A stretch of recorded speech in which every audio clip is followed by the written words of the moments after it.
আসসালামু আলাইকুম। সবাইকে জানাচ্ছি অনেক অনেক ভালোবাসা, অভিনন্দন। খুবই মজার বিফ টিকিয়ার একটা রেসিপি আজকে আপনাদের মাঝে শেয়ার করব। যেহেতু সামনে রমজান মাস, এভাবে বানিয়ে রাখলে পুরো রমজান কিন্তু ফ্রোজেন করে খেতে পারবেন। আর এই রেসিপির জন্য এখানে আমি হাড় চর্বি ছাড়া গোশতটা নিয়েছি, ছোট ছোট টুকরো করে নিয়েছি। এখানে প্রায় আধা কেজি পরিমাণ গোশত আছে। আর এর সাথে আমি অর্ধেকটা পরিমাণ ছোলার ডাল বা বুটের ডাল নিয়েছি।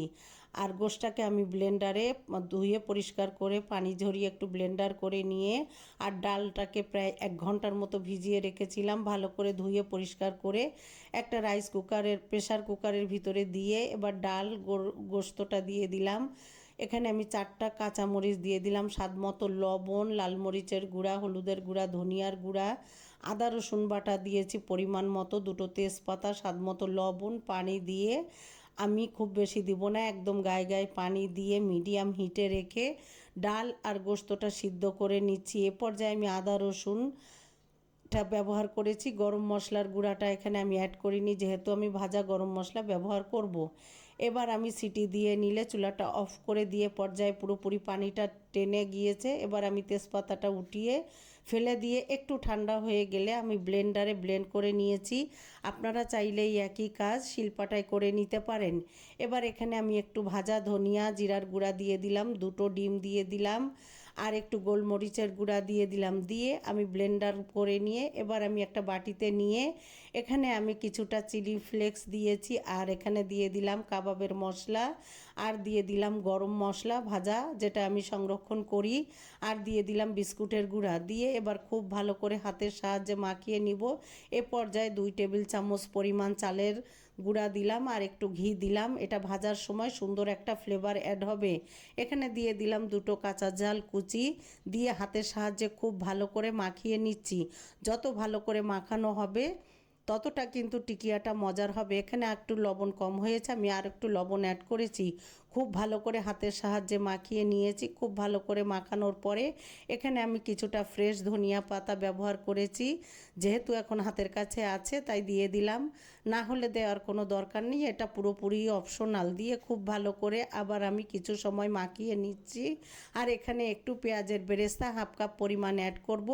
পেঁয়াজের বেরেস্তাটা টিকিয়ায় দিলে টিকিয়াটা অনেক সুন্দর একটা ফ্লেভার যোগ হয়। আর এই টিকিয়াটা করে রাখলে আপনার ইফতারিতে সাদা ভাতের সাথে খিচুড়ি, বিরিয়ানি, পোলাও যার সাথেই পরিবেশন করেন না কেন, টিকিয়া যারা পছন্দ করে তাদের জন্য কিন্তু মজার একটা খাবার।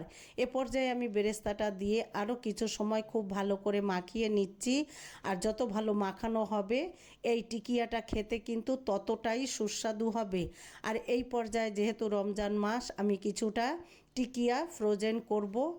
এরপরে আমি খুব ভালো করে মাখিয়ে কিছু সময় রেখে দিয়ে এবার আমি আমার পছন্দ অনুযায়ী কিছুটা হাতের সাহায্যে নিয়ে, স্ক্রিনে দেখে হয়তো বুঝতে পারছেন, এই পর্যায়ে কিন্তু আমি টিকিয়াগুলো বানিয়ে নিচ্ছি। আর এভাবে খুব সহজেই কিন্তু পরিবারের জন্য স্বাস্থ্যসম্মত উপায়ে টিকিয়াটা বানিয়ে ফ্রোজেন করা যায়। আর আমি এই পর্যায়ে টিকিয়াগুলো পুরোপুরি বানিয়ে নিয়েছি। বানিয়ে নিয়ে আমি এখানে কিছুটা ফ্রোজেন করব, যেহেতু টিফিনে আমি এখানে 2 ঘন্টার জন্য রেখে দিয়েছি ডিপ ফ্রিজে রাখার পরে এখান থেকে বের করে আমি একটা স্টিলের বক্স নিয়ে একটা টিস্যু দিয়ে এভাবে আমি একের পর এক রেখে দিলাম। আর এটা ঠিক ভাজার 10 মিনিট আগে বের করে তেলটা গরম হয়ে গেলে উল্টে পাল্টে ভেজে কিন্তু পরিবেশন করা যায়। আর এভাবে কিন্তু আমি রেখে দিলাম।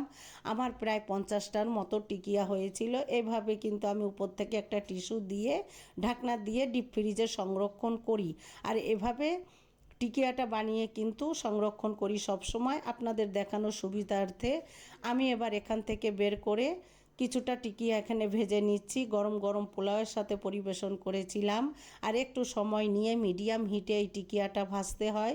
টিকিয়াটা যারা পছন্দ করেন এই একই রেসিপিতে কিন্তু খাসি, মুরগি, ব্রয়লার মুরগি যে যেটা খেতে পছন্দ করেন সেটা দিয়েই কিন্তু বানিয়ে নিতে পারেন। আর এই মুখরোচক খাবারগুলো যারা পছন্দ করেন তাদের জন্য কিন্তু বিশেষ দিনে বিশেষ আয়োজনে রাখতে পারেন, আর ইফতারিতেও কিন্তু খুব ভালো যায়।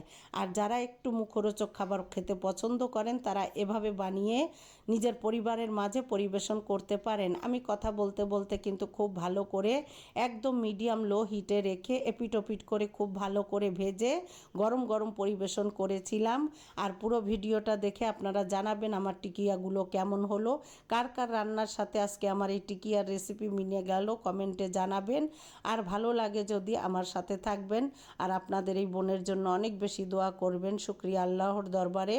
আল্লাহ পাক সকল অবস্থায় আমরা বেশি বেশি করে সবার সাথে থাকি, আর সবাই ছোট বড় সবাই সবার পাশে থেকে কাজ করি। এবার উঠিয়ে একটু পরিবেশন করে আপনাদের দেখিয়ে দিচ্ছি কতটা লোভনীয় হয়েছে। ভালো লাগলে অবশ্যই বানিয়ে খেয়ে দেখে আমাকে কমেন্টে জানাবেন।